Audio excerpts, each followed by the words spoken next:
네, 철도 노조 파업 소식 알아보겠습니다. 파업 사흘째가 됐지만 코레일 노사는 여전히 대화 없이 팽팽한 대치 국면을 이어가고 있습니다. 정부는 파업의 영향을 최소화하기 위해서 인력과 화물 열차를 추가로 투입하기로 했습니다. 지금 서울역에 나가 있는 취재기자 연결해서 자세한 내용 들어보겠습니다. 김종성 기자. 네, 저는 지금 서울역에 나와 있습니다. 말씀하신 것처럼 철도 파업 사흘째를 맞았습니다. 오전 10시 기준 파업에 참가한 철도 노조원은 5,800여 명입니다.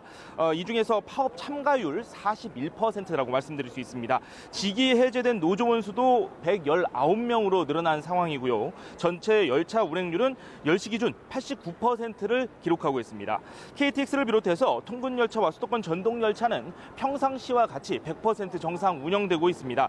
다만 지역별로 새마을호와 무궁화호의 경우 운행률이 60%대에 불과하고 운행이 지연되는 경우도 있는 것으로 파악됐습니다. 지금도 방송이 나오고 있는데요. 열차가 취소됐다라는 방송이 나오고 있습니다. 운행이 중지된 열차의 승차권은 매표소에서 전액 환불이 된다고 하니까 이 점 참고하시기 바랍니다. 화물 열차 운행률은 26.7%를 기록하고 있습니다. 한편 서울 지하철은 운행률이 평시 대비 80%대로 떨어졌고 부산 지하철은 70%대로 내려간 것으로 확인됐습니다. 네, 정부와 코레일도 추가 대책을 내놨다고 하는데요. 관련 내용도 전해주시죠. 네, 아무래도 대체 인력들의 피로도가 높다 보니까 정부에서도 이런 부분에 신경을 쓴 것으로 해석이 되고 있습니다. 연말에 코레일 신규 임용자들이 있는데 이분들을 9월 30일부터 임용을 하겠다라고 합니다. 인원이 123명인데요. 기존 직원들을 순환 배치하기 위해서 이분들을 일단 기초 교육을 시작한 이후에 기존 직원들을 순환 배치할 계획이라고 합니다. 이 중에는 기관사 55명과 정비 인력 25명이 포함되어 있습니다. 코레일 측은 신규 대기자들은 그동안 현장 실습 그리고 이론 교육을 받았던 만큼 현장에서 업무를 돕는데 문제가 없을 것이다라고 이야기를 하고 있습니다만 그래도 기초 교육이 필요한 만큼 일정 부분 시간이 필요한 점을 예로 들기도 했습니다.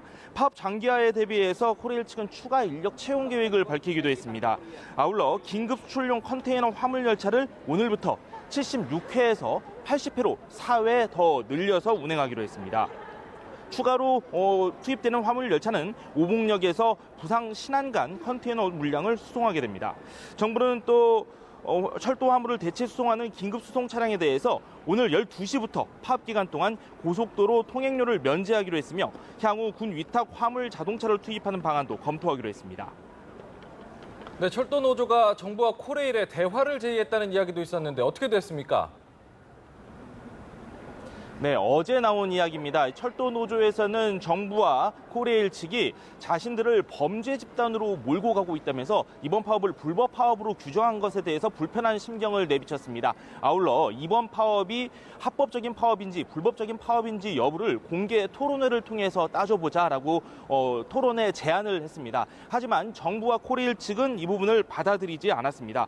코레일 고위 관계자는 연합뉴스TV와의 인터뷰에서 사태 해결이 우선인데 이와 거리가 있는 이야기라며 거부 의사를 밝혔습니다. 노조 측이 성과연봉제 철회 주장만을 앞세울 것이 아니라 이 철도 운영 정상화를 위해서 성실하게 대화에 임해야 할 것이다라고 이야기를 했습니다. 노조 측은 정부와 사측으로부터 별다른 대응이 없었다면서 대화 의지가 있는가 이렇게 반문을 하기도 했습니다. 한편 오늘 오후 4시 서울 여의도에서는 한국노총과 민주노총의 총파업 결의대회가 열릴 예정입니다. 이번 파업의 중대 고비가 될 것으로 보입니다. 철도노조와 지하철 노조를 포함한 민주노총 소속 조합원 5만여 명과 한국노총 조합원 만여 명 등 6만여 명이 참석해 성과연봉제 철회를 요구할 계획입니다. 지금까지 서울역에서 연합뉴스TV 김종상입니다.